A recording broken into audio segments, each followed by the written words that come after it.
there was basically four things that really stuck out to me, really impacted me big time.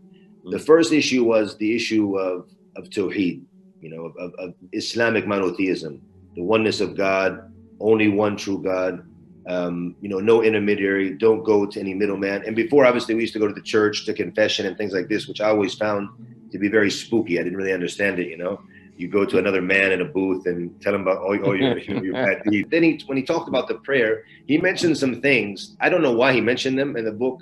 I think he wanted to show how pure the prayer is.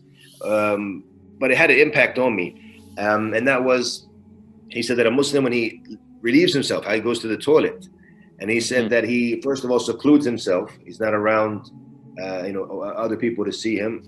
And he sits down in order to not have, impurities be on his clothes when he stands in his prayers in a pure state.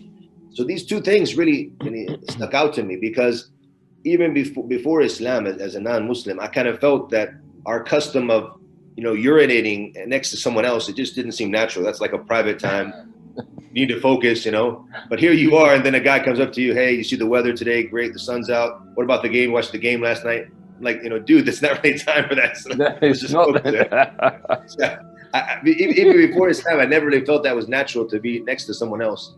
And I remember one time I was probably in a state I shouldn't have been in, without saying, but I remember I sat down because I was a bit too wobbly to stand up. So I sat down, and when I sat down to use the toilet, and I said, this is much easier than standing. I said, each time we're standing, it's a challenge. If you sit down, it makes life much easier for you. But I mean, you couldn't tell someone that before Islam. They would look at you not being manly, right? But I tried it a few times, and I said, that's much easier than standing. So when I found the Muslims do this for their prayer, well, it had a huge impact on me. I was like, wow, that's something I feel is close to me, because it's something I thought was more natural to do anyways before Islam. That was the second thing. The third thing was the system.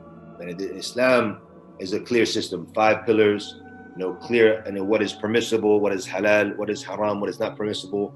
Very, very clear system. You pray 5 times a day, once a year, like we're doing now in Ramadan, we fast. If we have money, we give 2.5% for zakat if we have it, alhamdulillah.